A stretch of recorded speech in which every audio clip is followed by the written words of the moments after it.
Cam4.fr, le plus grand site de webcam live réservé aux adultes. 14h-16h, Brigitte Lahaie, Sud Radio. Bonjour à tous, nous sommes ensemble durant ces 2 heures sur Sud Radio. J'aime bien rappeler qu'il n'y a pas de mal à se faire du bien, mais malheureusement pour certaines personnes, l'acte sexuel est synonyme de douleur et ça, c'est pas normal. Avec Philippe Arlin, sexothérapeute, nous allons évoquer les différentes douleurs lors des rapports sexuels et on va essayer de trouver les explications. D'abord, le premier conseil qu'on peut vous donner, c'est de ne pas faire l'amour, ou du moins éviter ce qui nous fait mal, parce que sinon le corps se ferme de plus en plus et la douleur ne cessera d'augmenter. Les hommes, bien sûr, ont aussi des douleurs, mais beaucoup moins que les femmes, évidemment. Mais enfin, on peut tout à fait en parler. Si c'est le cas, n'hésitez pas à nous appeler, messieurs. Et quant aux femmes, eh bien, il y a évidemment les douleurs après l'accouchement, bien sûr, mais il y a aussi 3 sortes de douleurs principales. Si on simplifie, il y a la douleur lors de la pénétration, celles qui ont lieu durant les rapports sexuels, et puis il y a également les douleurs au fond du vagin, au niveau du col de l'utérus. C'est pas tout à fait les mêmes raisons. Et donc, on va essayer de faire le point de tout ça avec Philippe Arlin. Mais en tout cas, je vous invite vraiment à venir témoigner si vous avez eu mal ou si vous avez mal. Raison de plus pour appeler tout de suite. Et bien sûr, notre numéro, vous le connaissez, 0826 300 300. Bonjour Philippe Arlin. Merci d'être avec nous. Bonjour Brigitte. Et oui, normalement, ça fait du bien. Ça doit pas faire mal. Il paraît que c'est censé faire du bien et il faut que ça reste quelque chose qui est agréable. Et je redis tout de suite, vous venez de le dire, mais je pense qu'on ne le dira jamais assez pendant cette émission. Si ça fait mal, il vaut mieux éviter d'avoir des rapports parce que la douleur ne va aller qu'en s'aggravant. C'est pas une histoire d'entraînement, il faut pas insister. Si ça fait mal, faut d'abord essayer de comprendre de ce qui se passe et faut pas trop insister parce que comme vous le dites, le corps va de plus en plus se fermer, ça sera de plus en plus douloureux, voire même ça peut devenir impossible. Voilà, donc ça c'est très important. On prend ça très au sérieux. Voilà, mais alors après il y a douleur et douleur, hein, un petit peu Bien mal. Sûr. Je veux dire un petit peu mal et puis ça passe au moment pendant le rapport, c'est pas grave. Mais si c'est une douleur qui se répète, c'est qu'il y a quelque chose qui va pas. Vous êtes assez d'accord avec ce que je disais sur les 3 douleurs principales féminines ? Oui, tout à fait. Après, sur la première, ce qu'on appelle la douleur de première phase, celle qui se place au niveau de la pénétration, on va un petit peu distinguer le point de localisation, mais ça n'a pas forcément d'importance sur ce qui va être le traitement. On a souvent des douleurs au niveau de la fourchette, c'est-à-dire en bas, sur le point bas, ou quelquefois beaucoup de patientes vont parler de douleurs sur le côté droit. C'est souvent au niveau de l'emplacement des glandes de Bartholin. Peut y avoir une petite inflammation là aussi. Enfin, on va prendre le temps de détailler. Mais oui, il y a 3 types de douleurs. Il y a une douleur à la pénétration avec une pénétration quasi impossible. Il y a une douleur presque d'échauffement pendant le rapport sexuel qui va être à l'intérieur et ça va commencer à brûler. Et plus on continue, plus ça va faire mal. Et il y a une douleur au fond qui est vraiment liée au contact avec le col. Et cette douleur, elle parle vraiment, elle, d'autre chose. Et on prendra le temps aussi d'en parler. On va peut-être faire déjà un premier point. Ça va, parce que je suis sûre que beaucoup de femmes ne connaissent pas tout ça. Alors, au moment de la pénétration, bon, ça peut être parce qu'il n'y a pas eu assez de préparation, évidemment. Mais ça peut être au niveau de la vulve aussi, une vulvonite, ou je sais plus que excusez-moi. Une inflammation de la vulve, on va le faire. On va le faire simple. Hein. Merci, vulvovinite, absolument. Alors oui, et c'est souvent c'est une contraction. Il faut quand même le savoir. Majoritairement, ces douleurs sont liées à des contractions involontaires des muscles du périnée. Il faut savoir que le périnée, tout à fait, est extrêmement important, emprisonne cette zone-là. Et souvent, la douleur vient du fait que on a beau avoir envie, on ne sait pas détendre cette zone-là. Et Dieu sait que le nombre de personnes qui vous disent détendez-vous, rappelez-vous sur le siège du dentiste, on vous dit détendez-vous, et vous avez toutes les épaules qui se serrent et la nuque et tout le reste. C'est un peu du même ordre, c'est un peu une injonction paradoxale de « il faut que je me détende ».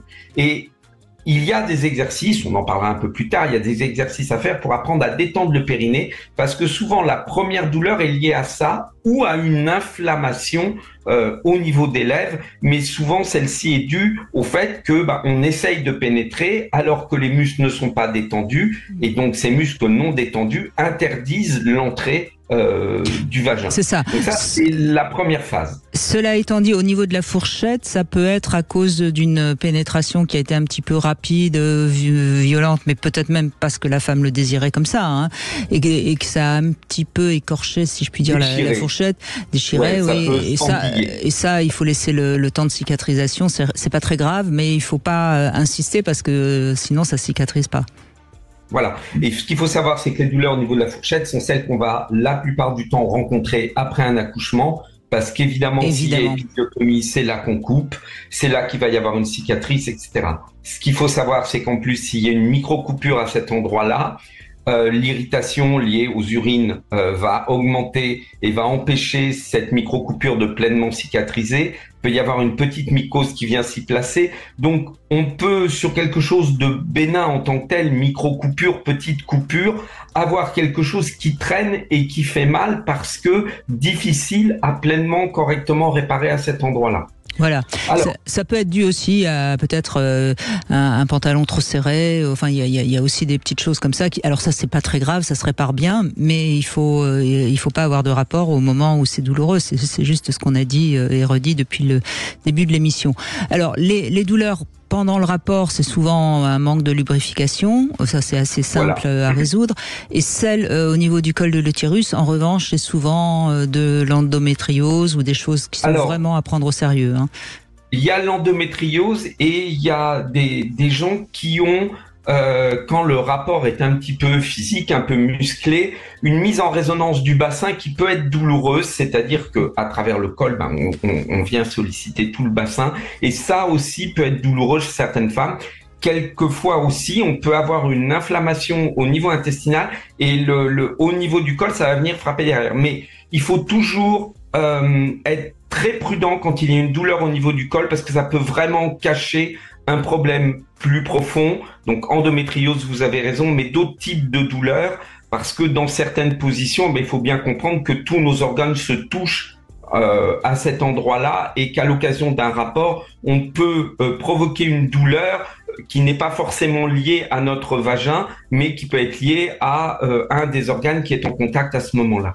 Donc il faut vraiment prendre le temps là de bien voir ce qui se passe. Vous avez dit notre vagin, vous en avez un aussi, Philippe Arlin ? Bien sûr. Voilà, je suis rassurée. À volonté. Bon, et peut-être une dernière petite chose que j'aimerais dire avant de donner la parole évidemment à ceux qui nous écoutent et qui sont certainement très nombreux à vouloir nous appeler, Philippe Arlin.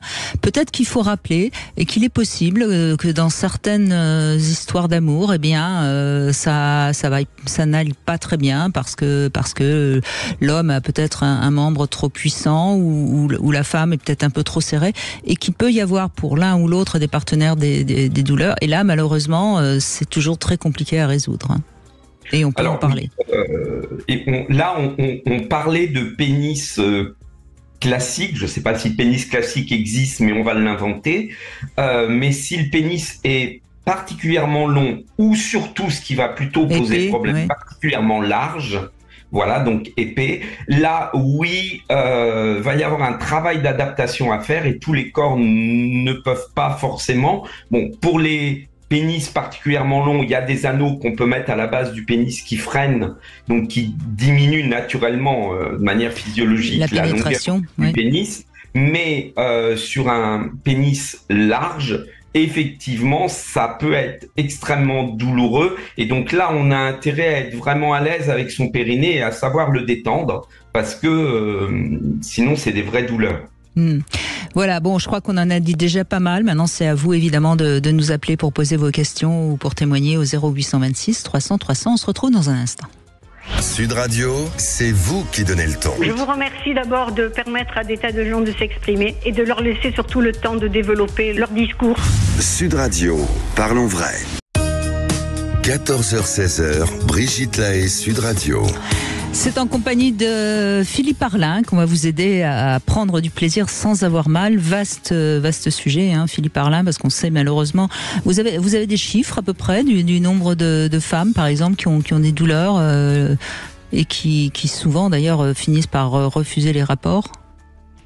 Alors, non, j'ai juste les chiffres du pourcentage de femmes qui viennent me consulter par rapport à ce problème, qui est d'environ 25%.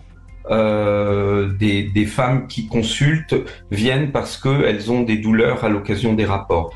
Mais on sait qu'il y en a beaucoup qui ne viennent pas et qui pourtant pourraient venir pour régler ça. Oui.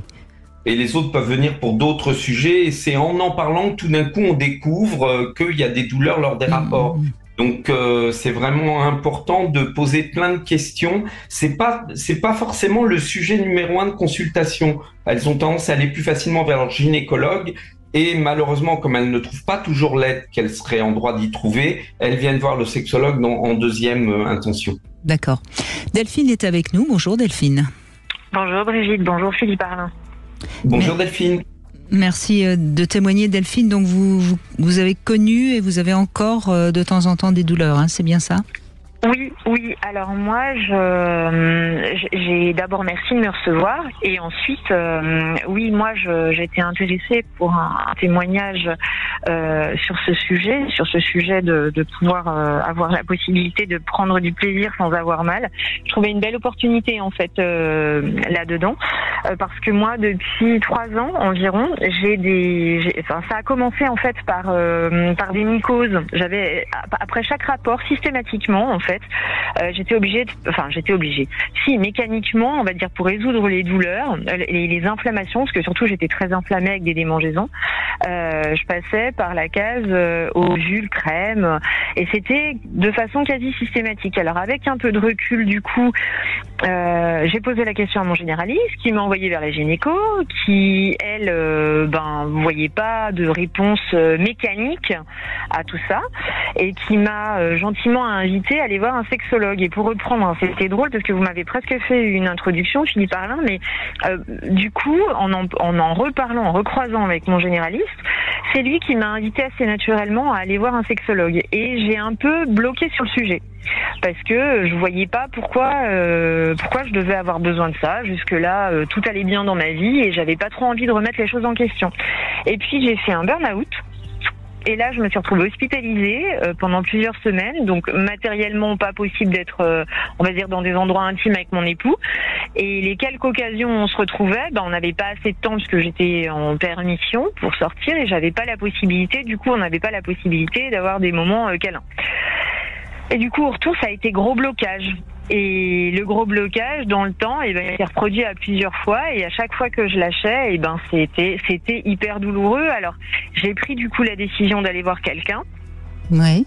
Et bien évidemment, le fait de pouvoir commencer à échanger avec une spécialiste sexologue sur le sujet, ça m'a appris à considérer d'abord mon anatomie autrement. C'est-à-dire déjà à se dire que c'est pas systématiquement par le vagin, enfin c'est pas forcément, une femme est pas forcément biologiquement faite à 100% pour prendre son plaisir à cet endroit-là.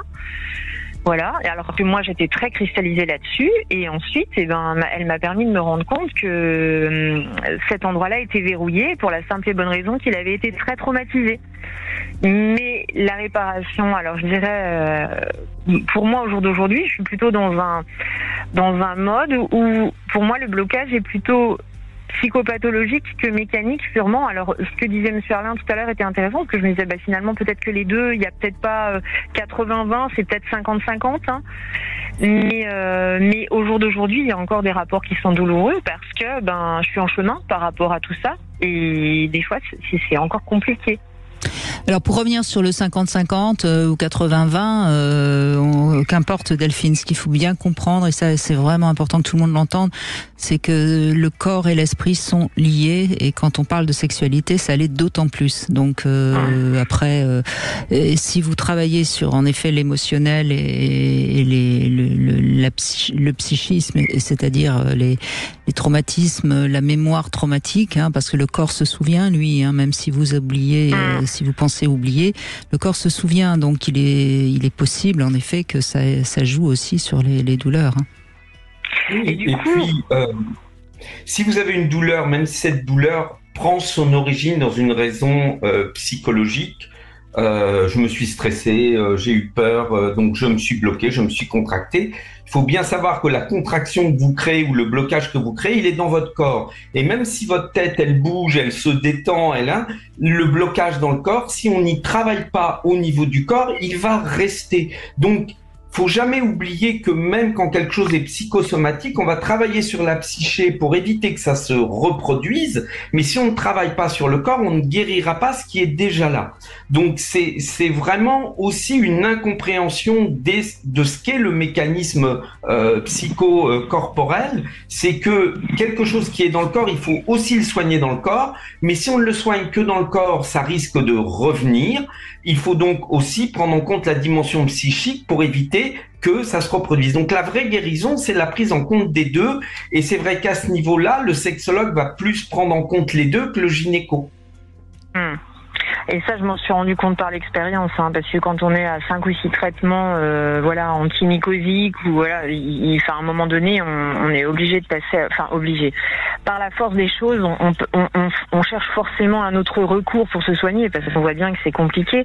Et alors, j'ai une question, est-ce que ça veut dire que parce que la zone, à un moment donné, elle a été traumatisée, alors je pense particulièrement à celle de l'entrée du vagin, elle garde, alors ça peut peut-être paraître curieux, je m'excuse si je choque des personnes, mais elle garde en quelque sorte une mémoire, et donc si on peut, peut-être que le fait de pas se détendre, etc., le corps reste crispé et du coup on guérit mal. Alors, faut être très prudent par rapport à ça, et chaque cas est différent. Mais oui, il y a des mémoires traumatiques dans le corps, c'est-à-dire que même si l'impact n'est pas forcément un vrai traumatisme du style une coupure avec cicatrice, vous voyez ce qu'on appellerait le gros trauma qui se voit de l'extérieur, la manière dont votre corps a vécu en accord avec votre psyché ce moment-là, ça reste imprégné. Et si votre psyché, en apparence, a réussi à le dépasser, peut y avoir une mémoire dans le corps. En gros, je pense qu'il y a, j'en parle comme ça à mes patientes, je parle d'un travail de réconciliation entre l'esprit et le corps, de prendre soin, vous, d'aller apporter de la douceur, de l'attention, prendre soin de cette zone-là, c'est une manière de la réparer et de permettre qu'elle se détende de nouveau. Il faut la réapprivoiser en quelque sorte. Oui, je crois quand même, Delphine, je vais vous donner un exemple et je crois que là tout le monde va comprendre. On sait très bien qu'on a des zones érogènes primaires, les organes génitaux, la bouche, etc. Et puis on a des zones érogènes secondaires, par exemple, si on a aimé à un moment donné qu'on nous caresse le dos, et bien cette partie du dos va être particulièrement sensible aux caresses. Donc si c'est valable pour le bien, le plaisir et ce qui est agréable, pourquoi ça serait pas valable à l'inverse pour ce qui est désagréable, vous comprenez ? Ah oui, c'est très clair. Le fait de vous l'entendre me le dire rend la chose très très compréhensible en fait. Voilà. Donc à partir de ce moment-là, cette zone-là qui pour vous est peut-être très marquée par quelque chose de désagréable, eh bien il faut la réinvestir, comme l'a dit Philippe. Il faut apprendre tout doucement à lui montrer que c'est pas grave, que c'est pas dangereux. Vous savez, c'est comme un chien qui a été abandonné, battu. Il faut du temps pour lui apprendre à accepter la caresse et découvrir que la caresse est agréable et qu'il ne va plus être battu. Oui, c'est ça, et précisément, c'est ça qui est pas toujours difficile, qui est pas toujours évident, pas toujours facile, et surtout quand on est en couple. C'est un joli lapsus. Ouais, pardon. C'est ça qui est, parce que je dirais, alors moi j'ai de la chance d'avoir un mari qui est à l'écoute tout de même, mais il y a aussi une mécanique. Bien sûr, bien sûr. Et pour le coup, ce qui est pas, le truc, c'est que ce genre de situation, parfois, c'est double peine, parce que pour la personne qui le vit dans son corps, parce que c'est douloureux, et parce qu'on veut aller vers l'autre et continuer à vivre des choses ensemble, et quelque part, on se sent dans la justification, alors qu'il n'y a pas à le faire. Mais il faut ouvrir une porte. Alors, il faut ouvrir une porte de plus de l'intime, de soi, à l'autre, pour pouvoir continuer à fonctionner ensemble. Et ça, moi, en tout cas, ça m'a pas été naturel. C'est un vrai travail. Il est jamais trop tard, Delphine, vous inquiétez pas. Ouais, c'est vrai. Il est jamais trop tard, et parfois même, c'est c'est plus facile parce qu'on a acquis un peu de maturité et de confiance l'un dans l'autre, donc ça peut aller assez vite. Je crois que vous avez eu raison d'appeler et je pense que vous avez compris beaucoup de choses. Merci de m'avoir écouté. Je vous en prie. Merci à vous. Merci. On fait une petite pause, on se retrouve dans un instant pour parler des douleurs durant le rapport avec Philippe Arlin. Vous voulez parler à Brigitte Lahaye, 0826 300 300. 14h-16h, Brigitte Lahaye, Sud Radio.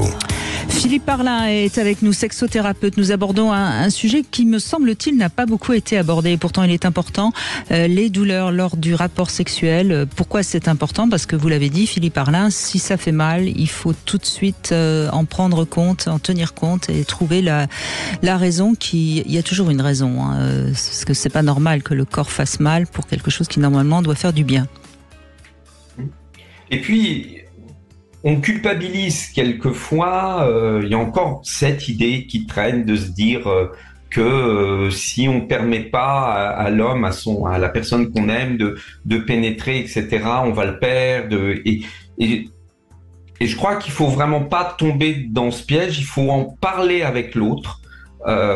C'est pas de la faute de l'autre, donc il faut pouvoir en parler, il faut pouvoir se dire ce qui se passe, mais il faut faire quelque chose. Il faut pas non plus tomber dans le fatalisme ou la fatalité qui consisterait à dire moi j'ai mal, je peux pas avoir de rapport, parce que là dans ce cas-là c'est que ça cache autre chose. C'est un petit peu cette douleur qui vient servir d'alibi ou de protection. Donc il faut jamais la laisser sous silence, cette douleur. Elle dit quelque chose et il faut en faire quelque chose. Les mots du corps qui nous disent des choses. Clara est avec nous. Merci d'être avec nous, Clara. Je crois que vous réagissez parce que vous avez entendu justement parler de la douleur qui serait due à l'endométriose. Oui, bonjour. Oui, merci. Bonjour Philippe, bonjour Brigitte. Merci de me recevoir. Je suis contente de passer à l'antenne pour pouvoir témoigner. Et merci pour l'émission qui est un plaisir au quotidien. Je voulais, témoigner parce que, alors, c'est pas que j'ai entendu parler de l'endométriose, c'est que j'ai de l'endométriose, qu'on m'a diagnostiqué il y a 5-6 ans, et donc j'ai des douleurs, en effet, des douleurs au rapport depuis plus d'une dizaine d'années, parce que du moment où j'ai commencé ma vie de femme, à avoir des rapports. Et je voulais témoigner à ce sujet parce que tout ce que vous avez dit là jusqu'à maintenant, c'est vrai. Et, je trouve beaucoup de résonance dans tout ce que vous dites. Et c'est vrai que toutes les jeunes femmes qui peuvent en souffrir, sur le coup, c'est vrai qu'on n'est pas forcément informé, oui. Informé, voilà. On ne sait pas, et puis on ne sait pas si c'est normal ou pas, comme vous disiez. On ne sait pas forcément, parce qu'on n'en parle pas forcément. J'ai pas forcément eu une éducation très libérée sur le sujet de la sexualité, donc j'en ai pas parlé, j'en ai jamais parlé, quoi. Et c'est quand j'ai eu mon partenaire actuel que il m'a dit c'est pas normal. Ces douleurs ne sont pas normales. Donc c'est là que j'ai commencé. Donc vous avez mal quand au moment donc du coït, si je comprends bien. Ouais, alors tout ce que vous avez dit au début, les trois, à l'entrée, au fond, et puis c'est pendant le rapport, voilà. C'est vrai que toutes ces douleurs sont présentes. Et à d'autres moments, vous pouvez avoir des douleurs, même si c'est pas à l'occasion d'une pénétration. Concernant la sexualité ou dans ma vie Non. Je veux dire, est-ce que ces douleurs peuvent être présentes à d'autres moments? Ah oui, bien sûr. Vraiment... Oui, lors des règles, voilà, c'est vraiment. Oui, c'est vraiment diagnostiqué. Oui, j'ai des douleurs lors des règles, entre les règles, à l'ovulation. Alors qu'ils sont pas pour moi invalidantes dans mon quotidien à un point où je dois m'arrêter de travailler ou des choses comme ça. Mais je peux m'arranger dans mon travail, mais oui, il y a des douleurs, bien sûr, autres que juste celles des rapports. Mais celles des rapports sont particulières, c'est vrai. Bien sûr. Bien sûr. Voilà. Et donc c'est vrai que je voulais juste dire qu'il y a peut-être des choses à faire. En effet, dire aux jeunes femmes qui peuvent être atteintes de ces douleurs qu'il y a des choses à faire. J'ai pu faire des choses, des soins qui m'ont aidé, qui m'aident encore. Voilà, que la communication... C'est-à-dire, qu'est-ce que vous avez fait comme soins qui vous ont amélioré donné plus de confort? Ouais, alors des soins de kiné, des soins de kinésithérapie, des soins d'ostéopathie aussi, qui m'ont beaucoup aidé. L'ostéopathie, oui, puis certainement, ça remet un peu plus notamment le sacrum, j'imagine. Oui, tout à fait, ouais, les ligaments utérosacrés, ouais, les adhérences, ouais. Tout ça, les adhérences, la détente un petit peu au niveau du col aussi. On peut travailler sur le col et sur son relâchement apparemment. Et également tous les muscles, voilà, les muscles du périnée, etc. Avec des petites astuces, des petites choses qui peuvent aider, notamment au début. Moi, c'est vrai que c'était, bien sûr, ça prenait des proportions où finalement, en effet, j'avais peur du rapport, je me crispais totalement. Et donc, on m'a donné des petits exercices à faire avant, qui peuvent être utilisés comme jeu avec le partenaire, qu'on utilise ensemble pour préparer un petit peu. On se l'est approprié pour ne pas en faire quelque chose de musicalisé ou d'obligatoire. Mais et puis en fait, ça va dans un truc, ça détend l'ensemble et ça aide beaucoup. C'est toujours pareil, hein. Plus vous allez être en relation, si je puis dire, avec votre corps, au sens de le laisser se libérer, s'ouvrir, plus vous allez pouvoir avoir des rapports qui seront agréables et non pas douloureux. Ouais. Je rappelle toujours que le circuit de la douleur et du plaisir, c'est le même circuit. Et on peut intensifier la douleur ou intensifier le plaisir suivant la manière dont on respire, dont on est en conscience avec son corps. Alors, c'est très très facile à dire, hein. C'est très joli à dire, mais évidemment, dans la pratique, c'est bien plus complexe. Hein. Ouais, c'est plus complexe, mais ça se fait. Ça marche, ça peut se faire, quoi. Ça marche. Ça marche. C'est vrai que ça marche. C'est pour avoir été quand même longtemps assez frustrée avec ça prend un impact dans la vie quand même, dans la vie d'une femme, c'est hyper ça prend un impact important, quoi, sur le couple, surtout sur une vie quotidienne, sur un ensemble. C'est vraiment Mais je voudrais revenir sur un exemple pour expliquer l'importance de se détendre. La tension, c'est comme la peau d'un tambour. Quand il est bien tendu, on appuie à un endroit, ça résonne jusqu'à l'autre bout. Quand on est en tension, la douleur va se répercuter très très loin, puisque chaque tension communique avec l'autre. Plus on est détendu, plus votre peau elle est molle, votre peau de tambour est molle, vous appuyez un bout, il se passe rien autour, ça ne résonne même pas. Et cette détente va permettre d'absorber des mouvements, éventuellement des chocs, enfin tout ce qui peut se passer à l'occasion d'un rapport sexuel, des frottements, sans créer un écho plus profond et sans justement générer cette douleur qui, en cas d'endométriose, est liée justement à des adhérences un peu plus haut, un peu plus loin. Mais si on est tendu, tout ça, ça communique et ça fait vibrer au niveau de la douleur. Et donc, tout ce qui va nous apprendre, tous les exercices qui vont aider à détendre cette partie-là de notre corps ont un impact bénéfique, quelle que soit la nature de la douleur. Ouais.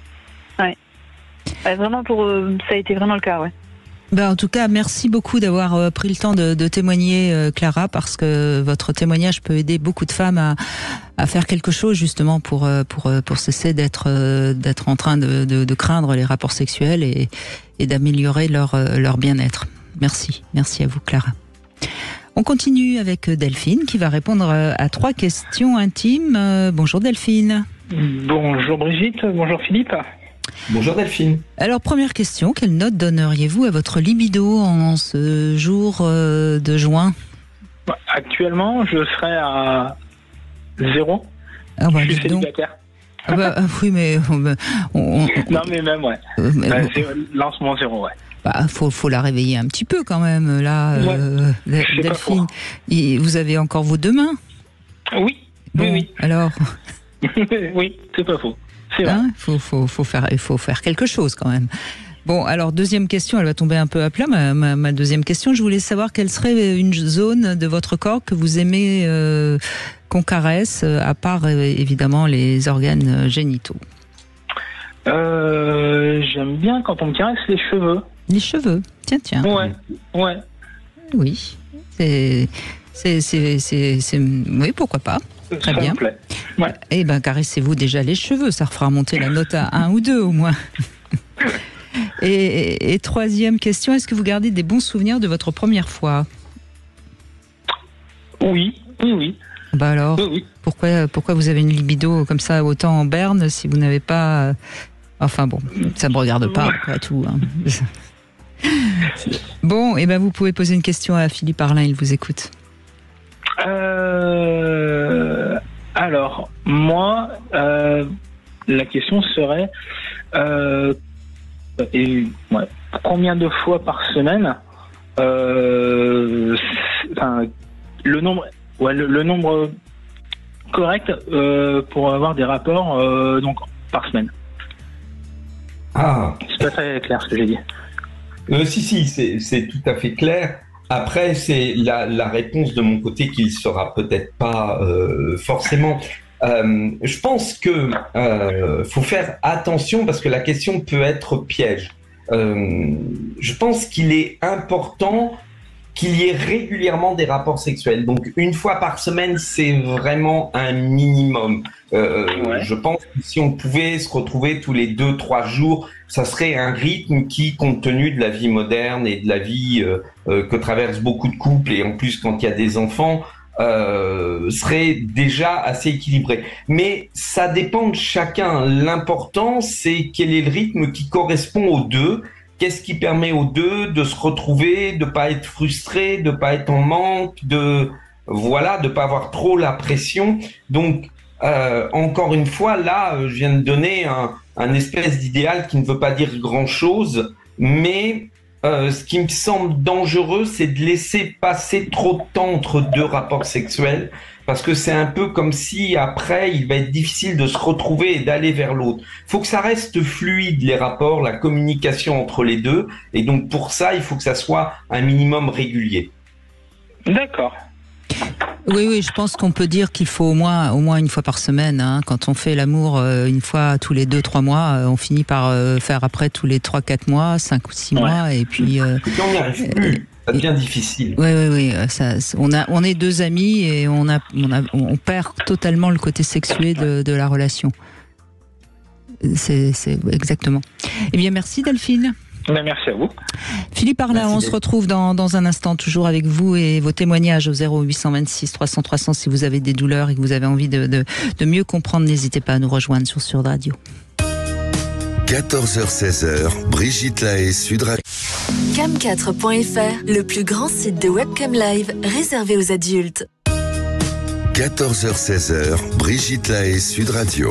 Philippe Arlin est avec nous, sexothérapeute. Nous évoquons les douleurs durant le rapport. Je rappelle évidemment que les hommes aussi peuvent avoir parfois des douleurs et on est prêt évidemment à les recevoir et à leur répondre si ils ont envie de nous rejoindre. Mais pour l'instant, c'est toujours les douleurs féminines dont on parle et c'est normal. Elles sont malheureusement plus souvent fréquentes avec Soélie qui est avec nous. Bonjour.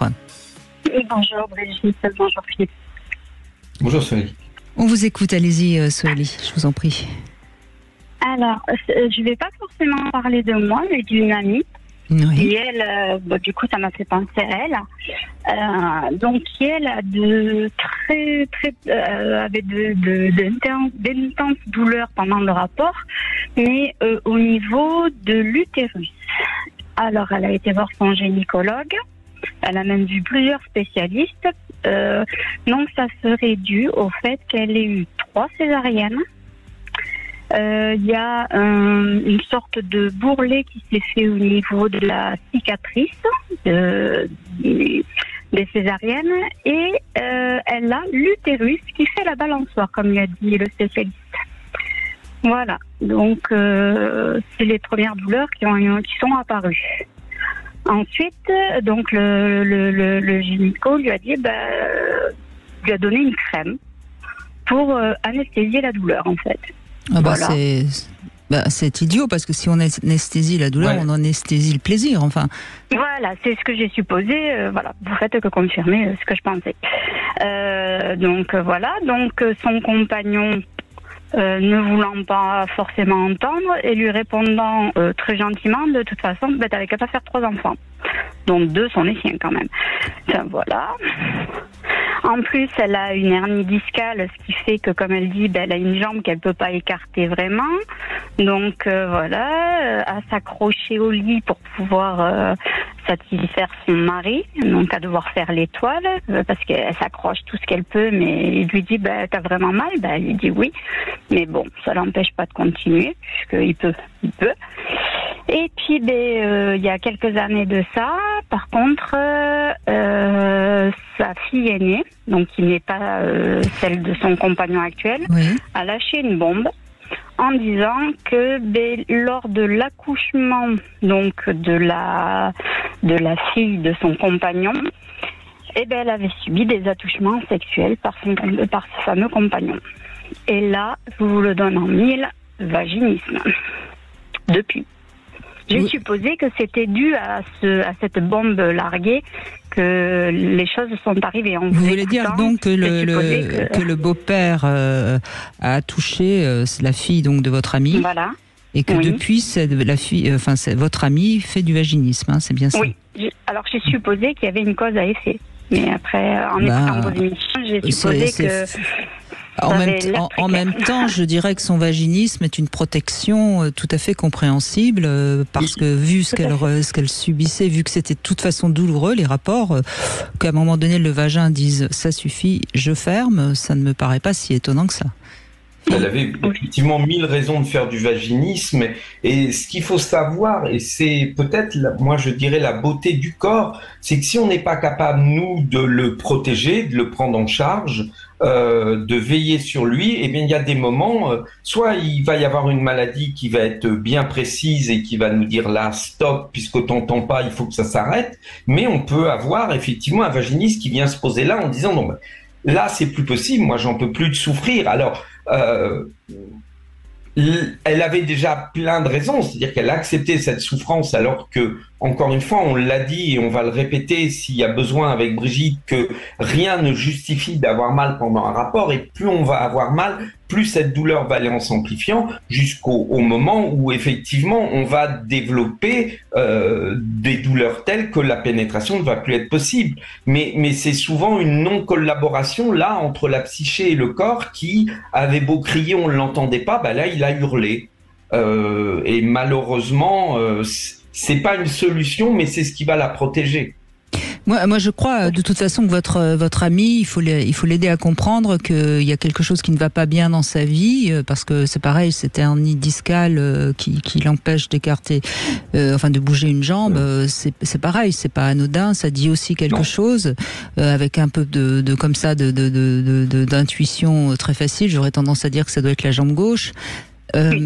Et donc tout ça, on va pas faire du Michel Odoul, hein, mais il y a quelque chose quand même qu'il faut qu'elle accepte de prendre conscience que sa vie ne va pas bien et qu'il est temps qu'elle prenne soin d'elle. Malheureusement, c'est pas faute de lui répéter depuis des années, mais voilà, elle est même là, elle a fait même un burn-out, une dépression, elle est vraiment au fond du fond, et personne ne la soutient. Elle est là, comme je fais, t'es qu'une boniche dans l'histoire, et parce que je veux dire, aujourd'hui quand même, elle pourrait même porter plainte presque pour viol par rapport à son conjoint. Hein, je le dis peut-être qu'elle n'est pas capable de m'entendre, mais peut-être que d'autres vont entendre, et en tout cas on peut le dire quand même. Hein. Oui, parce que elle avait beau lui dire, et il s'en fichait pas mal. Mais là, vu qu'il y a le vaginisme, de toute façon, il n'a plus accès, et de toute façon, elle a fini par faire carrément chambre à part de toute façon. Donc voilà, ils font une chambre à part, mais ça, voilà, on va dire qu'elle est agricultrice et qu'elle ne se sent pas capable d'assumer certaines activités sur l'exploitation, et qu'elle a besoin de lui. Mais comme je lui ai dit, tu vois, là, tout le temps où tu as été malade, tu as eu plein de personnes qui sont venues t'aider, qui se sont ouverts, qui ont fait tout ce qu'il y avait à faire, alors que ton propre compagnon n'a rien fait pour toi. Je fais, tu vois, même si tu venais à le mettre à la porte, Parce qu'en plus, il attend chez lui, il est chez elle. Tu serais mieux soutenu que... Non, mais je crois, Soélie, il faudrait peut-être remonter en amont dans l'histoire de cette femme, parce que je pense que c'est une femme qui, de toute façon, a été maltraitée sans doute dans l'enfance, et que être maltraitée fait partie de son quotidien.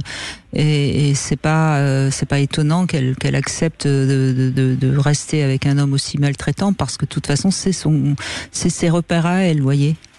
Oui, mais je vous le confirme, il n'y a pas de problème. C'est tout à fait ça. Voilà. Et en plus, elle vit en colocation, on va dire, puisque c'est la même maison avec sa maman qui est toujours présente et qui fait partie des gens qui l'ont maltraitée, effectivement. Donc, dur.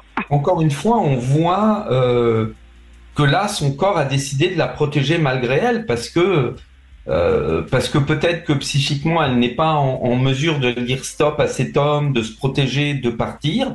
Mais au moins, là, il ne va plus l'agresser physiquement.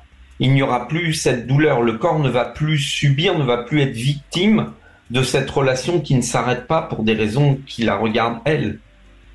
Et là, en plus, elle a bien conscience que dès qu'il sera à la retraite, il va partir, parce qu'il l'a très clairement dit. Voilà.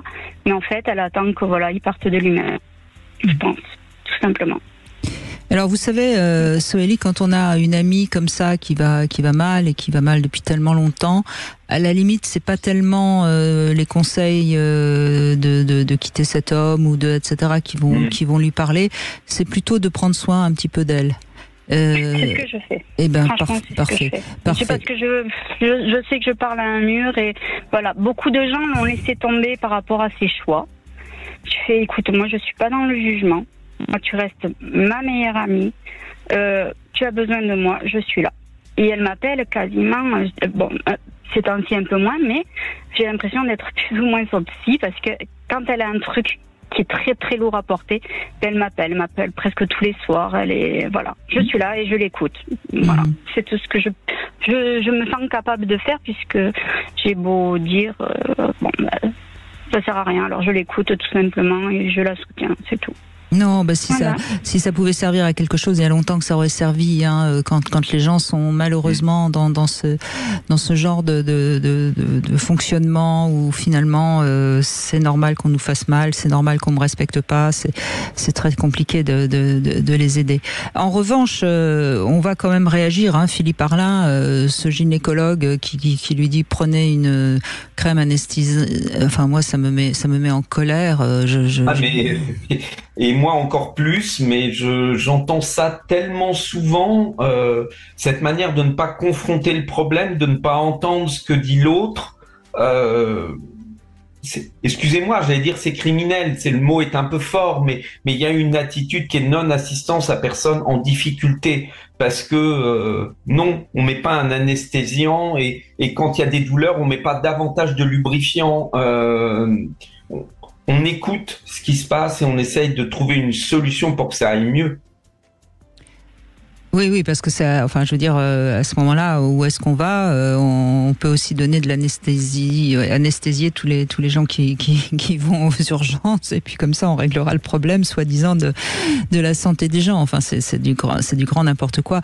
Et puis là, je sais que malheureusement, elle n'est pas capable d'entendre votre amie, mais je pense que il y a quand même, à mon avis, quelque chose à faire. Peut-être une opération chirurgicale réparatrice, mais ça, je le dis pas pour elle, parce que malheureusement, je pense qu'elle n'entendrait pas, mais je le dis pour éventuellement d'autres femmes qui seraient dans son cas. Je pense qu'il y a moyen de faire des réparations chirurgicales réparatrices dans son cas, enfin, me semble-t-il. Je sais pas ce que vous en pensez, Philippe Arlin, mais ça me paraît pas impossible à réparer. Ah non, absolument pas. Et je pense que même s'il y a effectivement des douleurs liées aux cicatrices des césariennes, ouais. Voilà, je ne retrouvais pas le mot, excusez-moi. Eh bien, il y a peut-être au niveau de l'ostéo ou de la kiné des exercices à faire, des mouvements. En tout cas, c'est pas l'anesthésiant qu'il faut, c'est d'essayer d'apporter un soin sur une problématique précise, de façon à vraiment lui apporter de l'aide. Et c'est faisable. Et déjà, si le regard qu'on porte sur son corps est un regard de désir, d'amour et de respect, je pense que les choses seront naturellement beaucoup moins douloureuses. Je rappelle d'ailleurs, puisque j'avais beaucoup travaillé à un moment donné avec Xavier Latouche, qui est aujourd'hui à la retraite, donc je peux en parler, qui est chirurgien esthétique, le nombre d'épisiotomies qu'il a réparé, le nombre de problèmes de femmes qu'il a réparé en chirurgie, je dis bien esthétique, mais qui souvent sont quand même remboursés par la sécurité sociale. Donc, c'est une piste à ne pas négliger lorsqu'il y a des douleurs au niveau de justement de la fourchette, comme on en parlait tout à l'heure. Ça peut se réparer. Donc, c'est important aussi de donner cette information. Merci en tout cas, Soélie. Merci pour vous et pour elle. Et puis, je vous souhaite d'arriver à aider votre ami. Philippe Arlin, on va continuer évidemment dans la deuxième heure à évoquer d'autres douleurs, je suppose. En tout cas, on invite tous ceux qui ont envie de témoigner à nous appeler au 0826 300 300. Mais évidemment, vous savez que vous allez avoir une petite devinette qui va peut-être vous inspirer, j'espère en tout cas. En tout cas, moi, ça me fait sourire cette devinette. Comment un vegan ou une végane pourrait atteindre la consécration? Est-ce que vous avez une vague idée de tout ça? Voilà, écoutez, vous avez en tout cas la possibilité de réfléchir et peut-être de trouver une réponse. Et il me semble que juste après les infos, nous allons avoir un homme qui témoigne. Alors, est-ce qu'il a lui aussi des douleurs? On saura ça après les infos. Sud Radio. Sud Radio. Parlons vrai. Parlons vrai. Sud Radio. Parlons vrai. 14h-16h, Brigitte Lahaie, Sud Radio. Eh bien, nous continuons à évoquer les douleurs au moment du rapport ou des préliminaires d'ailleurs. Enfin bref, les douleurs, c'est pas normal d'avoir mal pour des choses qui normalement nous font du bien. C'est un peu le slogan aujourd'hui avec Philippe Arlin qui est avec nous, sexothérapeute. Je rappelle également que vous êtes l'auteur de ce livre Libérez votre désir qui est sorti en poche dans la collection Psychologue de la Musardine. Philippe Arlin, vous avez eu le temps de réfléchir. Quelle serait la consécration pour un vegan? De se contenter de manger de la tarte au poil. Le poil, c'est pas vegan. C'est pas vegan, excusez-moi. Non, la consécration pour un vegan, ce serait de devenir un légume. Vous êtes bien d'accord? Donc, de faire un AVC. Quand on fait un AVC, on devient un légume et comme ça, ce serait une consécration pour un vegan, voilà. Bon. C'est pas gentil, hein. Je leur dirais, c'est pas gentil. C'est pas gentil, vous croyez? Non. Moi, ça me fait rire. Alors, écoutez. Alors, ça va. Il faut savoir se moquer de tout, sinon, où est-ce qu'on va? Vous ne croyez pas qu'il faut garder de l'humour sur tout? Mais bien sûr, il n'y a aucun problème avec ça, surtout que l'humour ne veut pas dire le manque de respect. Non, bien sûr que non. Patrick est avec nous. Bonjour Patrick. Bonjour Brigitte, bonjour Philippe Arlin. Bonjour Patrick. Merci encore de toutes vos émissions, Brigitte, qui sont toujours des sources d'inspiration. Et je reprends un jour, vous avez dit l'expérience n'est pas, on peut pas la communiquer. Je pense qu'à force de vous écouter, il y a des choses qui finissent parfois par se déclencher. Tant mieux. Comme quoi, je peux dire des bêtises. Oui, mais continuez. Bien sûr. En tout cas, merci de réagir parce que c'est votre compagne, je crois, qui de temps en temps vous dit stop. Oui, alors c'était plutôt d'ailleurs un témoignage un peu global. Nous, en tant qu'hommes, on a quelques partenaires. Mais si par exemple j'ai eu déjà des partenaires qui n'avaient aucun problème et tout allait très bien, très facilement, je pense, ou je pourrais penser que c'est de tout le monde. Et ce qui est vraiment symptomatique ou intéressant avec mon épouse, c'est que de temps en temps, moi je pense que c'est le moment, par exemple, de la pénétration. Je pense que c'est le moment est venu. Je me mets en ordre de bataille, mais pour elle, c'est pas vraiment encore le moment. Elle n'est pas encore prête. Et donc, elle me le dit tout simplement, et on continue de faire ce qu'on faisait, et on attend un peu pour l'impression qu'elle soit vraiment à l'aise et ensemble. Et je pense que ça fait partie des grandes qualités de mon épouse que de communiquer.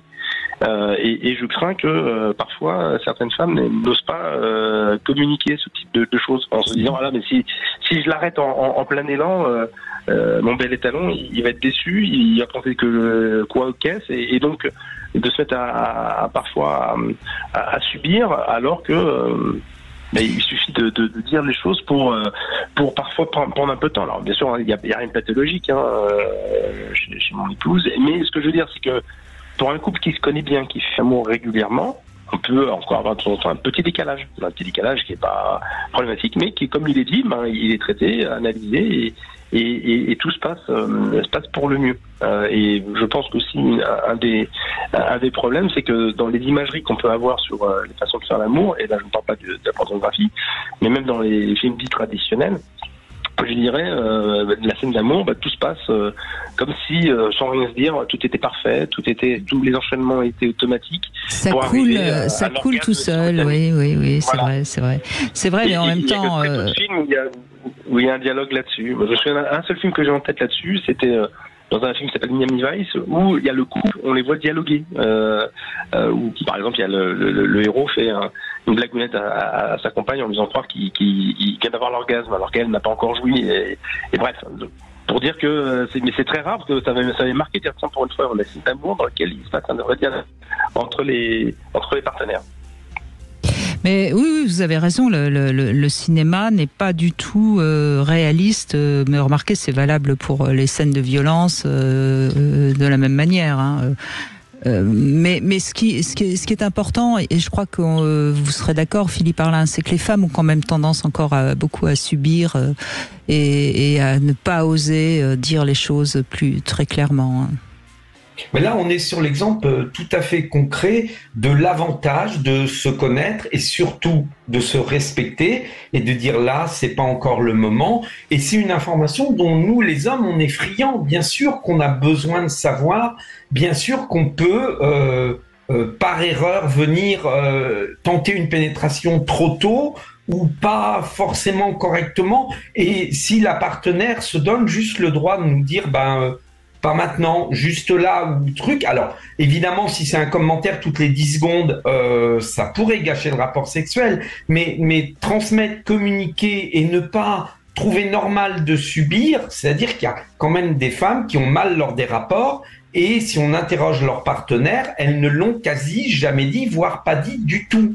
Donc, oui, Brigitte, vous avez tout à fait raison, il faut que les femmes disent... et ne trouvent pas normal d'avoir mal, puissent communiquer et n'aient pas peur de ce que leurs paroles pourraient provoquer.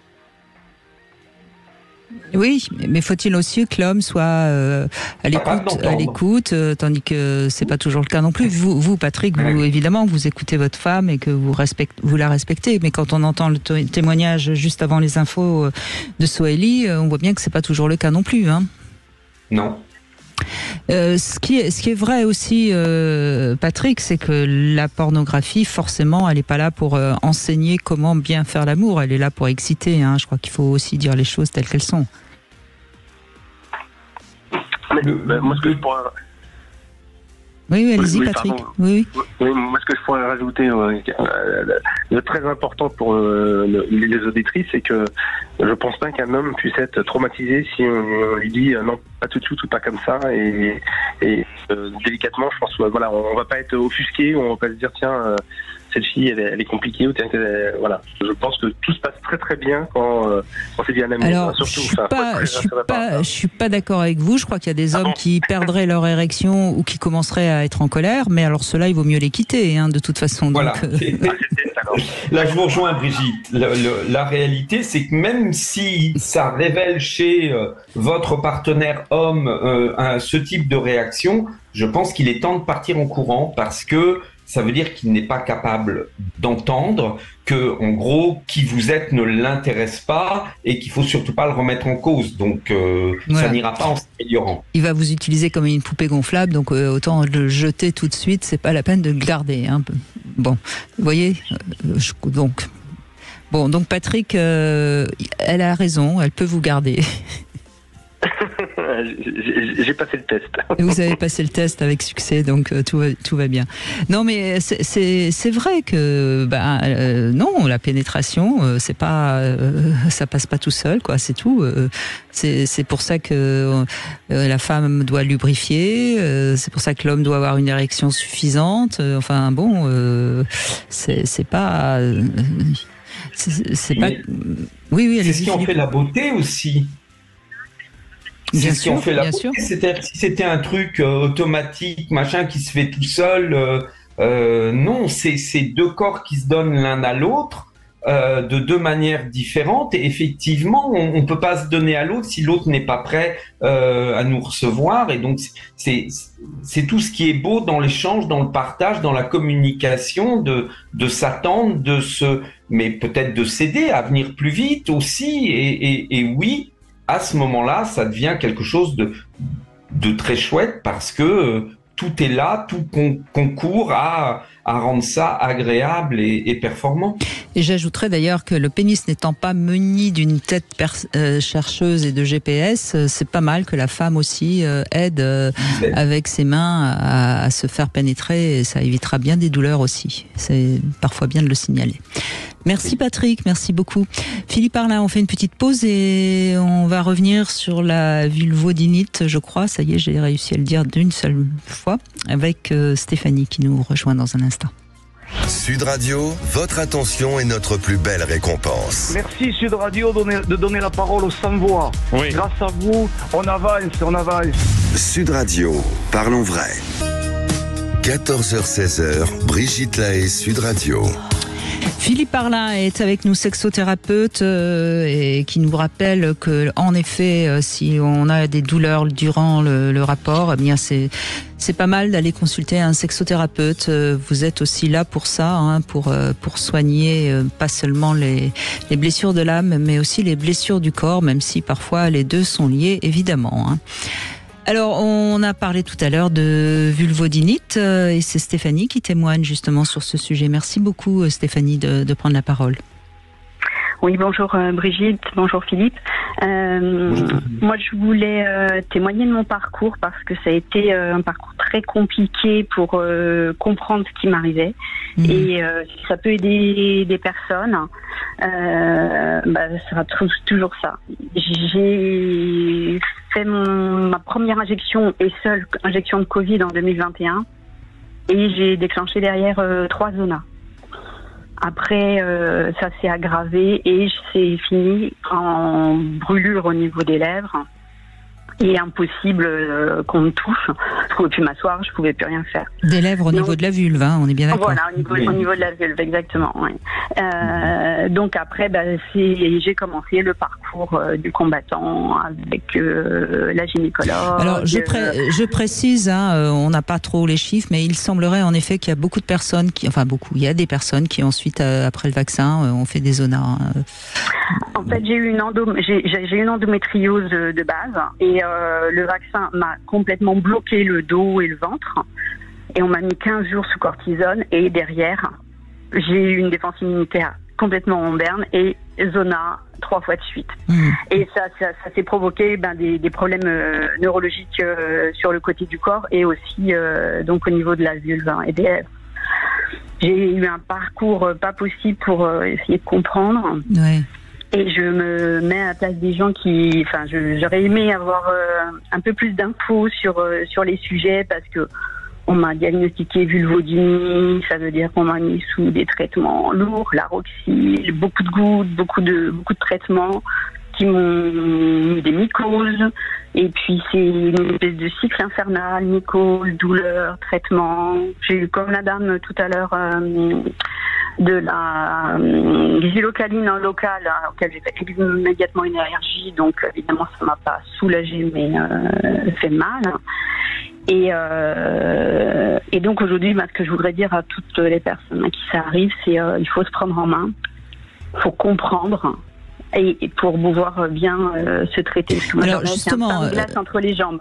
Justement, Stéphanie, je suis bien sûr d'accord avec vous. Faut mettre le sens à ce qui nous arrive, mais c'est toujours une question très individuelle, donc il n'y a pas de réponse générale. Et vous, qu'est-ce qui vous a permis de comprendre? Mieux, pas de soigner totalement, d'aller mieux, déjà de comprendre que c'était pas forcément de la vulvodynie, mais que j'avais des mycoses qui me démangeaient pas, et donc faire des analyses régulièrement, des choses comme ça. Les médecins n'étaient pas trop d'accord, mais je me suis rendu compte de ça. Donc quand on traitait, j'étais devenue résistante aux médicaments pour les mycoses. Mm-hmm. Le Laroxyl, ça déshydrate, donc c'était encore pire, ça aggravait.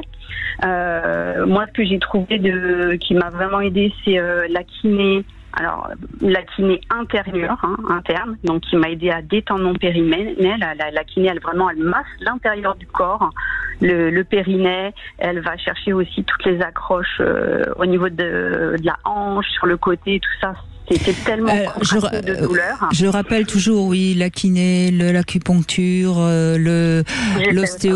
l'ostéopathie, les médecines comme le shiatsu, etc. C'est souvent quand on tombe sur des bons praticiens, ce qui n'est pas toujours facile. Il faut faire attention, mais le pilate aussi. C'est souvent des choses qui permettent de redonner l'intégrité, si je puis dire, entre le corps, les émotions, le psychisme, etc. Et j'ai fait beaucoup de pilates aussi, ce qui m'a aidé. Mais aujourd'hui, je suis toujours pas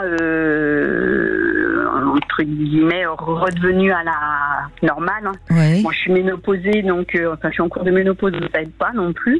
Mais aujourd'hui, j'arrive pas à avoir.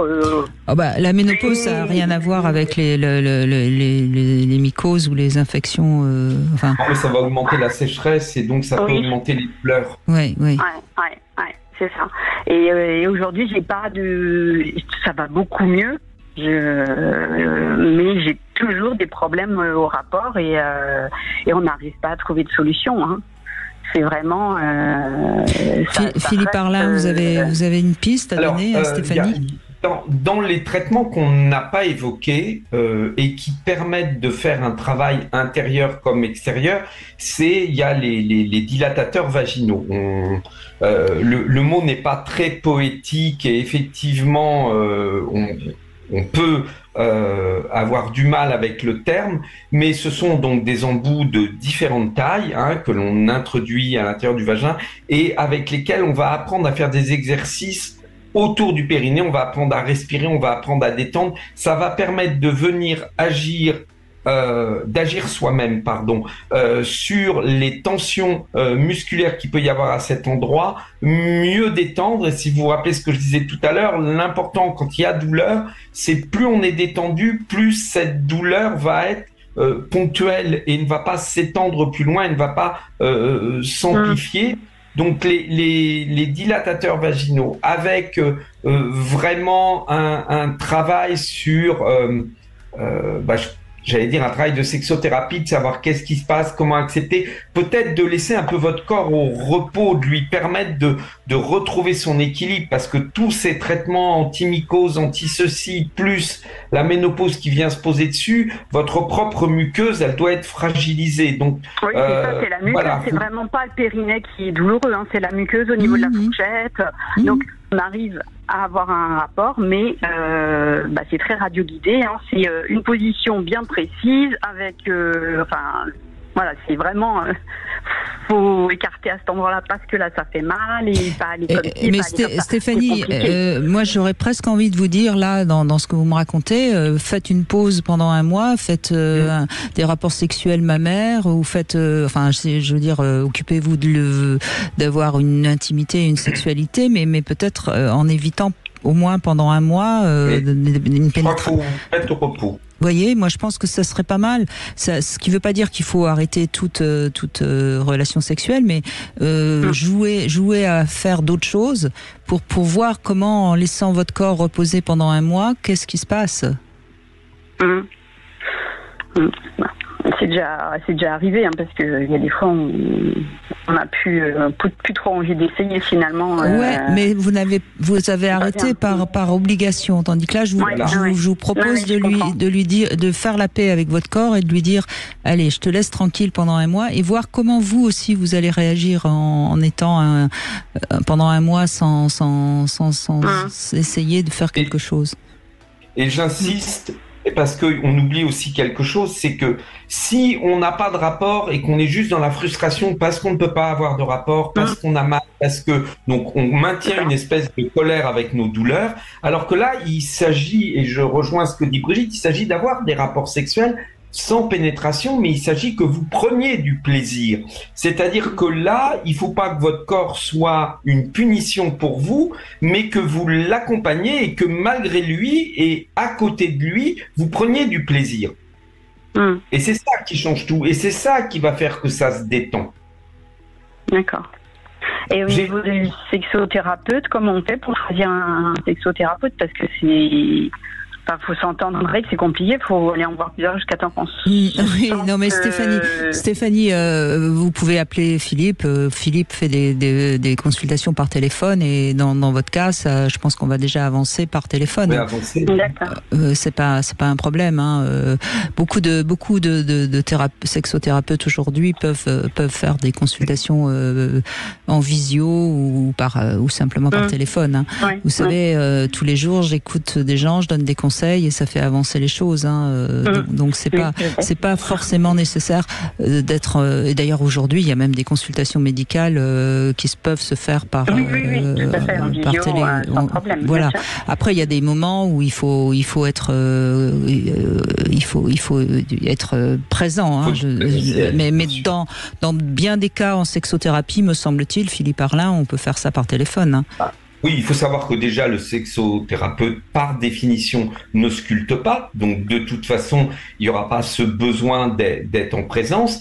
Et on va travailler sur la parole, même si on donne des conseils extrêmement concrets. On va être sur une parole et on va juste échanger ensemble. Donc franchement, énormément de choses. Alors je vais pas dire tout, parce qu'il y a des moments où c'est dans le lien humain qu'il est important de se sentir en présence de l'autre, mais en dehors de ça, il y a effectivement énormément de choses qui peuvent se régler à distance. D'accord. Très bien. Mais je vous remercie beaucoup. C'est nous, Stéphanie. Merci de ce témoignage. Et je crois que grâce à vous, grâce aussi au témoignage de Clara tout à l'heure sur l'endométriose, eh bien, on rassure. Ça n'empêche pas qu'elles ont encore mal, mais on rassure les femmes déjà parce qu'elles comprennent que elles ne sont pas seules et qu'il y a quand même des solutions. Elles sont pas toujours faciles, mais il y en a. On fait une petite pause. On se retrouve pour le Love Conseil. Quelques moyens d'améliorer sa sexualité. Et voilà, un Love Conseil intéressant. Vous voulez parler à Brigitte Lahaie, 0826 300 300. Cam4.fr, le plus grand site de webcam live réservé aux adultes. Brigitte Lahaie, Sud Radio, le Love Conseil. Alors Philippe Arlin, quelques moyens d'améliorer sa sexualité. Je voulais rappeler que la sexualité, ça répond aux mêmes critères que le bonheur, parce que le bonheur, on se l'autorise ou on se l'autorise pas, la sexualité, on se l'autorise ou on se l'autorise pas. Donc partant de ce principe, voilà quelques conseils qui vont vous permettre d'être un peu plus libre sexuellement. Alors tout d'abord, il faut vous autoriser la sexualité, et c'est vrai qu'on sait qu'il y a énormément d'interdits qui vont bloquer notre plaisir, Philippe Arlin. Donc ça c'est déjà un premier point. Pourquoi se refuser de se faire du bien, sauf si ça fait mal évidemment. Parce que l'image de soi prend énormément de place dans la sexualité, j'ai envie de dire. Il y a un moment, on est au-dessus du lit et on se voit faire, et il y a des choses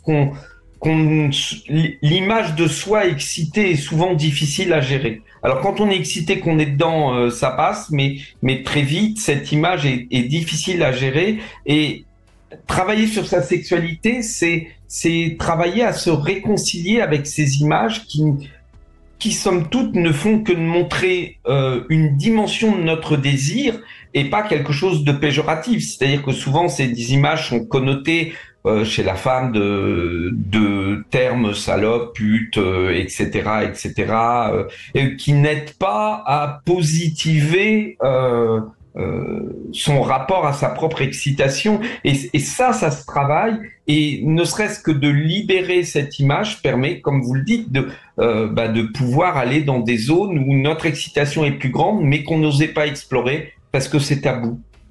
Alors deuxième point, il faut renoncer à la culpabilité puisqu'on est entre deux êtres consentants. A priori, rien n'est interdit puisqu'on est tous les deux d'accord. Hein, donc voilà, ça c'est important de le rappeler. Il y a encore beaucoup de couples qui s'empêchent de faire certaines choses parce qu'ils pensent que c'est pas bien ou je ne sais quoi. Et puis je rappelle aussi qu'il faut toujours chercher autre chose. C'est important de se surprendre, de faire alors ça peut simplement faire l'amour ailleurs que dans sa chambre. Hein, si on est tout le temps dans la chambre, rien que le fait de faire l'amour dans le canapé du salon, ça peut apporter de la fantaisie. Je suppose que vous êtes d'accord avec ça. Hein ? Je suis d'accord. J'ai un petit conseil en plus. Oui, allez-y. Quand on a repéré dans un couple quelque chose qui marche, il faut éviter de le répéter systématiquement, il faut le garder comme une fête, comme quelque chose d'exceptionnel. Qu'est-ce que je veux dire par là? C'est un peu comme si je goûtais un plat et que ce plat, je le trouvais délicieux et je commence à ne manger plus que ça tous les jours. Le plat, il va pas être délicieux longtemps. Il y a un moment, je vais saturer de toujours la même chose. Il faut garder en sexualité de l'exceptionnel. Si tout d'un coup, on s'est, comme vous le dites, retrouvé à faire l'amour dans le salon et que c'était vraiment top, eh ben non, à partir de maintenant, il faut pas faire tout le temps l'amour dans le salon. Il faut juste se rappeler que ces petits points-là, c'est comme des trésors qu'on garde et qu'on sort de temps en temps pour créer une fête, pour renouveler le rapport, voilà, le foie gras est très bon parce qu'il est exceptionnel et qu'on en consomme une fois par an et plein de choses comme ça ne sont bons que parce qu'ils sont rares. Et il faut savoir garder ça aussi en sexualité. Bien.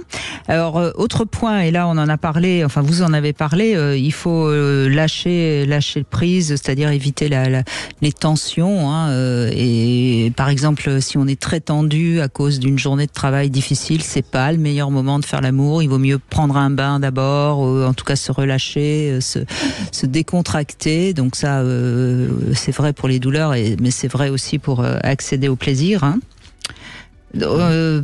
Donc je continue, renoncer aux critiques vis-à-vis de son partenaire, parce que le plaisir dépend d'abord de nous, mais pas de l'autre. Donc c'est pas la peine de dire à l'autre tu t'y prends mal. C'est juste. Alors on peut aider l'autre à s'y prendre mieux, mais il faut éviter ces critiques directes qui sont très négatives pour la relation sexuelle et pour le rapport du couple. Vous êtes d'accord aussi, je suppose?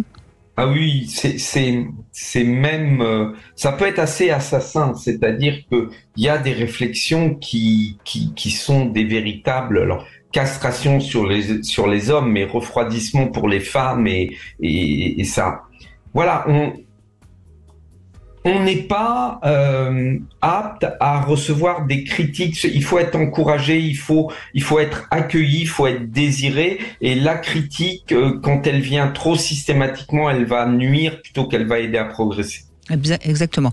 Et puis il faut savoir dire non et savoir dire ce qu'on aime. Hein, mais ça, on le répète. Je sais que c'est compliqué de communiquer sur la sexualité. C'est pourtant important, voire essentiel. Cette peur de dire non et que l'autre va se vexer, tant pis, il se vexe ou elle se vexe, mais c'est un endroit où on est censé échanger du plaisir, échanger de l'envie, du désir. Si on n'est pas là-dedans, on triche, on ment à l'autre. Moi, je trouve que le non, c'est une vérité minimum quand on le ressent. Exactement. On continue avec Diane qui nous rejoint. Bonjour Diane, merci de prendre la parole. Vous avez des mycoses, vous avez eu des mycoses, je crois? Oui, bonjour Brigitte, bonjour Philippe. Bonjour, oui, c'est exactement ça. J'ai eu une mycose due à une prise d'antibiotiques. Oui. Et du coup, je l'ai traité pendant au moins 2-3 fois, pendant 15 jours, 3 semaines. Ça a été compliqué de l'enlever. Ça m'a fait une sécheresse vaginale. Et du coup, ça a été compliqué, les rapports. Donc du coup, j'étais moins lubrifiée.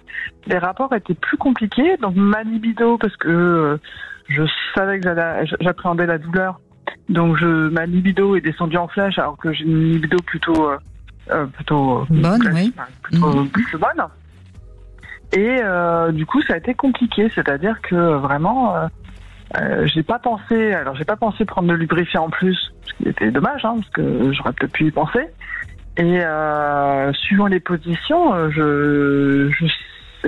vraiment, j'avais mal. Donc, il a fallu qu'on change de position. J'ai dû un peu en parler avec mon conjoint. Enfin, j'en ai parlé tout de suite. Moi, pour le coup, j'ai pas de tabou, j'ai pas de trucs comme ça. On parle énormément de tout ça, donc tout va bien. Mais ça a été compliqué. Ouais, c'était un moment un peu compliqué à gérer. Et comme vous aviez l'habitude de beaucoup lubrifier, il y a une sorte d'incompréhension. Qu'est-ce qui se passe ? Mon corps ne veut plus. Et du coup, tout de suite, au lieu de comprendre que c'était juste dû à un problème biologique pas très grave, vous vous êtes inquiété. Et du coup, votre libido, elle est partie se coucher. Oui. Alors, il y a un conseil que je voudrais donner aux auditrices. Quand il y a un traitement sous antibiotiques, le médecin va quelquefois penser à vous donner des probiotiques pour l'intestin, mais il faut savoir qu'il existe des probiotiques vaginaux et il est très important quand on est sous antibiotiques, quand on sent que ça pourrait venir perturber au niveau de la flore vaginale, de prendre des probiotiques vaginaux. Il suffit d'en demander en pharmacie, on en trouve maintenant facilement, et c'est un réflexe qui est extrêmement important. Il faut savoir que dans le vagin, il y a une flore naturelle qui protège la muqueuse, qui aide à maintenir la lubrification naturelle, et cette flore, elle est fragile parce que, effectivement, avec des antibiotiques, elle peut être détruite.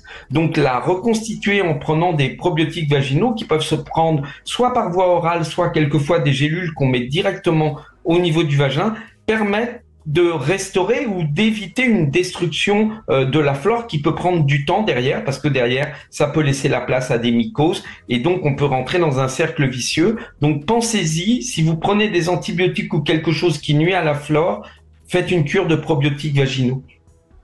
Et alors moi, ça s'est passé il y a plusieurs mois. Est-ce que je pourrais le faire ? Parce que je sens que j'ai pas encore récupéré. C'est toujours possible, bien sûr, bien sûr. Ça sera peut-être pas la même efficacité, mais ça a toujours un impact bénéfique. Très bien. Écoutez, je vais le faire parce que je sens que j'ai quand même. Alors, j'ai dû m'adapter. Alors, c'était suivant. Alors, nous, pour le coup, on aime beaucoup le canapé. Ça m'a fait sourire tout à l'heure. Ça marche bien. Et alors moi, ça marche bien aussi. Parce que j'ai une rétroversion du bassin et j'apprécie grandement la levrette. Et en fait, suivant comment je suis inclinée, ça peut me faire mal. Et en fait, sur le canapé, je peux m'incliner et m'adosser, entre guillemets, sur le dessus du canapé. Du coup, mon orientation, je suis toujours cambrée, mais mon orientation, l'angle est beaucoup plus agréable. Et là, d'ailleurs, je lui dis, oh, mais il est parfait cet angle. Alors, vous avez. Ça marche bien.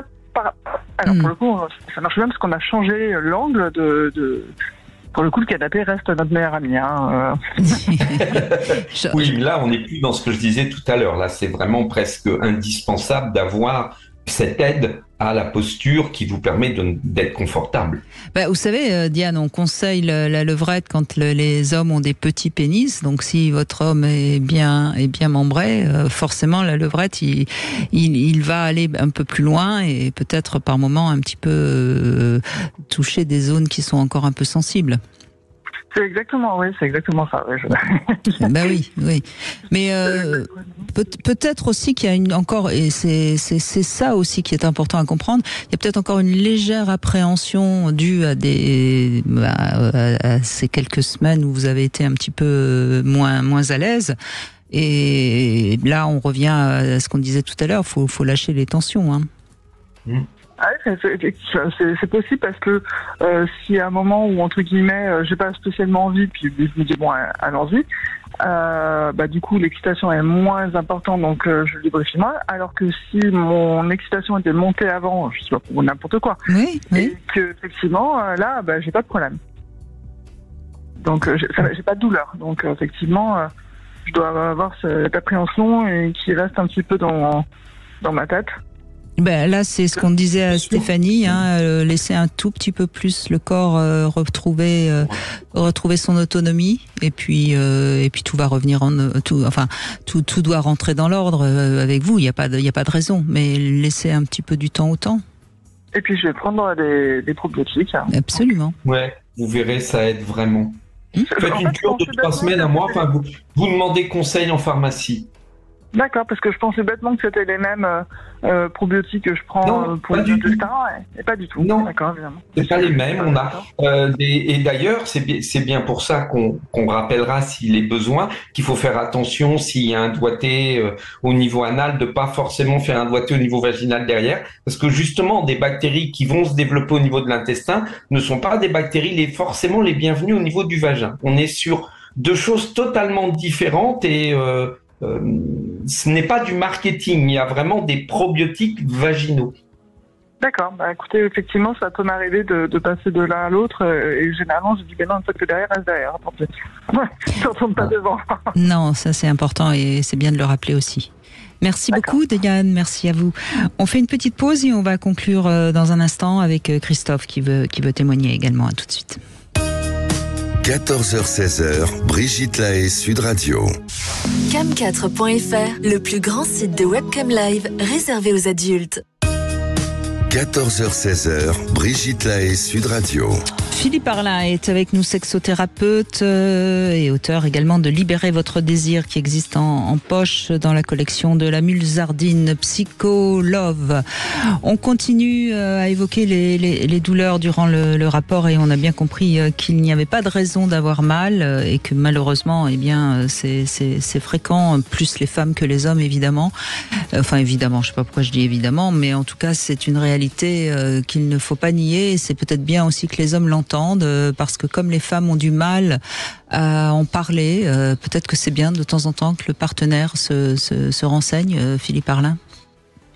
Oui, alors encore une fois, c'est toujours dommage d'en arriver à dire ça, mais oui, il y a des femmes qui ont mal à l'occasion des rapports et qui ne le disent pas, et donc il est bien que nous nous interrogions, nous les hommes, de s'enquérir. Alors, j'ai envie de dire, dans un monde idéal, ça serait bien qu'on arrive à s'en rendre compte, mais quelquefois, elles ne laissent rien paraître.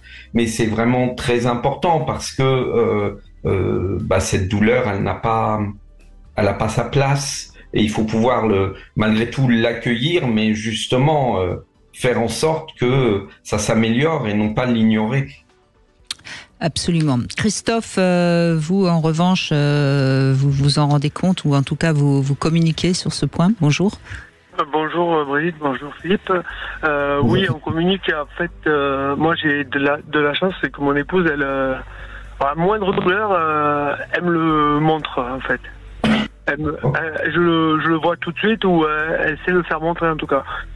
Si elle peut avoir mal selon les positions sur la poitrine par exemple, et du coup je me recule un petit peu, ou voilà, j'essaye de faire attention. Oui, à ça. Là vous parlez voilà. du moment où vous pourriez l'écraser un petit peu, voilà. Et comme les seins, si elle a des seins un peu imposants, c'est vrai que ça peut faire mal. Ou un peu douloureux aussi, ça peut être. Oui, ou les seins un peu douloureux, oui, bien sûr, oui. Selon pour X ou Y raison. Hein.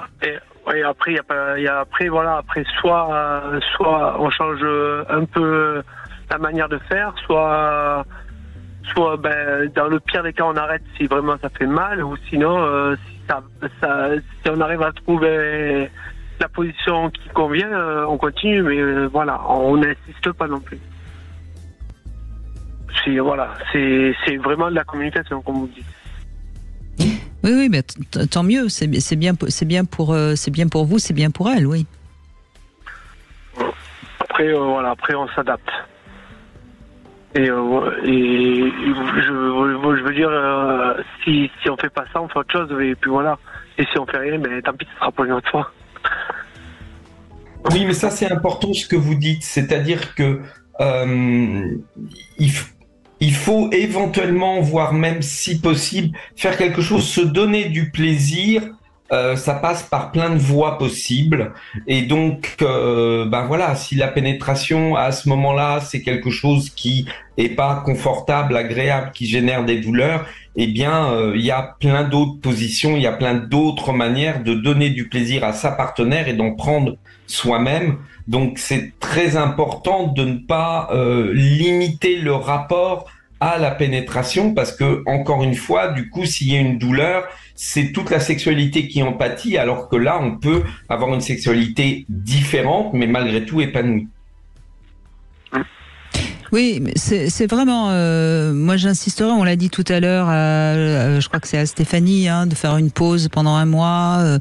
Mais ce qu'il faut bien comprendre, c'est pas parce que on ne pénètre pas qu'on ne se touche plus, quoi. C'est là où on voit qu'il y a encore un petit peu trop cette tendance à un rapport sexuel. C'est forcément avec pénétration. Bien sûr que moi, je suis la première à considérer que la pénétration c'est quelque chose d'important, je dirais même d'essentiel, de formidable pour l'homme et pour la femme, on est bien d'accord, mais ça ne doit pas être un passage obligé, quoi. C'est ça qu'il faut peut-être rappeler, et c'est souvent parce que c'est tout ou rien que la femme va se taire pendant les douleurs, ou que l'homme va pas savoir quoi faire. Donc rappelons peut-être que voilà, c'est pas tout ou rien. Et c'est des fois parce qu'elle ne se donne pas le droit de dire qu'elle n'en a simplement pas envie, qu'elle va avoir mal. Ça va même jusque-là. Il faut s'autoriser à vouloir, ne pas vouloir, désirer, ne pas désirer. C'est oui et non font partie du langage normal de la sexualité. Exactement. Et moi, je crois encore qu'on l'a dit. Enfin, j'ai parlé tout à l'heure de la caresse mammaire. On peut faire une fellation mammaire à un homme. On peut faire enfin, c'est un coït entre les cuisses. Enfin, il y a plein de choses. Peut-être aussi que on ne parle pas assez de tout ce qui peut se faire en dehors de la pénétration, Philippe Arlin. C'est peut-être ça qui manque aussi pour Voilà notre prochain sujet d'émission. Nous allons inventer toutes les positions hors de la pénétration. Le coït hors pénétration. Notre Kama Sutra à nous. Oui, mais non, mais je plaisante pas. Mais moi non plus, Brigitte, j'aime pas plaisanter en plus. Non. Pas sur ces choses-là, c'est trop sérieux. Christophe. Non, mais c'est vrai. Je pense il faut oser, il faut imaginer, il faut tenter, et puis ça marche, tant mieux, ça marche pas, c'est pas grave. Il y a tellement de choses à essayer, à faire, et justement, entre deux adultes consentants, au pire, oui, vraiment, ça marche pas, et on rigole, et on fait autre chose, et on trouve, et c'est ça qui est chouette. Vous êtes d'accord, Christophe, j'imagine ? Oui, bien sûr. Et après, il faut être toujours à l'écoute l'un de l'autre. Mais c'est vrai, comme vous dites, je pense que c'est plutôt ma femme qui a des douleurs que moi, en fait. Ça peut m'arriver, mais c'est super rare, quoi. Alors, c'est vrai qu'on n'a absolument pas parlé des douleurs masculines. Il y a quoi ? Il y a des douleurs au niveau des testicules. Il peut y en avoir pas mal. Alors la plus douloureuse et qui peut nécessiter une intervention, c'est le varicocèle. Donc ça va être comme une varice sur les veines autour du testicule. Et des fois il faut vraiment, et ça peut vraiment provoquer des douleurs. On le sait, les testicules, c'est une zone extrêmement douloureuse chez l'homme. Donc quand il y a en permanence une tension à cet endroit-là, ça peut être très douloureux. On peut avoir une épidymite aussi, une inflammation de l'épidyme, qui sont les canaux afférents qui ramènent le sperme. Donc, peut y avoir différents éléments comme ça. Peut y avoir aussi un frein trop court qui tire ou qui fait mal à l'occasion. Oui, c'est vrai. On a les hommes qui malheureusement ont des problèmes de phimosis et qui ont tardé à en prendre conscience, mais qui sont douloureux à chaque pénétration. Parce que ça se déchire, ça se répare pas. Voilà, ça se répare pas, et puis voilà, ça provoque. Donc non, on peut y avoir quand même un petit bouquet de zones. Il y a la fameuse fracture de la verge, qui n'est pas, il n'y a pas d'os, mais c'est une sorte, c'est quand on est en érection, quand l'homme est en érection, pour peu que vous fassiez l'amour sur un hamac et que vous vous cassiez la figure, ça peut faire une fracture de la verge, c'est-à-dire que la verge elle se casse pas, mais elle se courbe, pardon, et donc le corps caverneux à l'intérieur qui est gorgé de sang se fracture. Et là, c'est les fibres du corps caverneux qui se déchirent. Et le problème, c'est la cicatrisation. C'est là que ça peut être gênant parce que si ça se solidifie en cicatrisant, on a du coup un corps caverneux qui fonctionne moins bien et on peut avoir des problèmes d'érection derrière. Donc, c'est jamais quelque chose à prendre à la légère. C'est une urgence. Vous filez tout de suite aux urgences et vous dites on a fait l'amour dans un hamac. Oui, d'accord, c'était pas très malin. Et même si vous n'avez pas fait l'amour dans un hamac et que vous sentez qu'il y a quelque chose qui a craqué, parce que ça, on le sent presque comme un craquement, il faut intervenir. De toute façon, ça fait vraiment mal. Et ça, paraît-il très douloureux. Oui, ça fait vrai. Moi, je rigole, c'est pas drôle. Excusez-moi. Ah ouais, franchement. Non, mais franchement, quelle idée d'aller faire l'amour dans un hamac ou sur une balançoire. Franchement, Philippe Parlin. On peut avoir ce genre d'accident sur un canapé, enthousiasme à l'occasion d'une position d'Amazon avec une femme qui est très enthousiaste et qui a un faux mouvement qui glisse un peu. Et il y a des ruptures comme ça. En tout cas, c'est arrivé à un de mes patients et je pense qu'il s'en rappellera. C'est sûr. Non, mais c'est pour ça d'ailleurs. Moi, je dis souvent dans des positions un peu délicates, et pourquoi pas, parce que c'est drôle aussi de prendre des positions un peu délicates. Je conseille toujours à l'homme de tenir la femme par les hanches, ce qui va lui permettre d'avoir quand même une assise. Et puis un contrôle sur ce mouvement, effectivement. Ouais, non, mais c'est tout à fait réel. Voilà. En tout cas, pour ceux qui ne le savaient pas, ça peut se casser. Voilà, ça peut faire mal. Voilà, mais je crois qu'à part ça, on a tourné, ça vous fait sourire aussi, Philippe Parlin. Je vous vois sourire. Mais je rigole même. Oui, bon, enfin bref. Je crois qu'on a fait le tour à peu près de toutes les douleurs masculines qui sont évidemment moindres que pour les femmes. Et ce qui se comprend d'ailleurs aisément. Bon. Christophe. Et puis Oui, pardon, allez-y Philippe. Juste qu'elles vont pas forcément être plus fortes au moment de la pénétration. Des fois, parlant à la varicocèle dont on a parlé, c'est une douleur permanente. Voilà. Alors, il y a quelques douleurs d'inflammation au moment de l'éjaculation, mais c'est quand même très rare. Voilà, ou si ça fait mal au moment de l'éjaculation, c'est que là, il y a une infection sexuellement transmissible et ça fait longtemps que je pense que ça faisait mal. Christophe, merci en tout cas d'avoir témoigné. Merci à vous aussi, Philippe Parlin. Je crois que c'était important de faire cette émission sur les douleurs durant les rapports sexuels et je suis sûre que ça a aidé beaucoup de femmes qui nous écoutent. Ne restez pas avec la douleur, ce n'est pas normal. Je crois que ce sera le mot de la fin. Merci Philippe Parlin, merci à vous. Merci.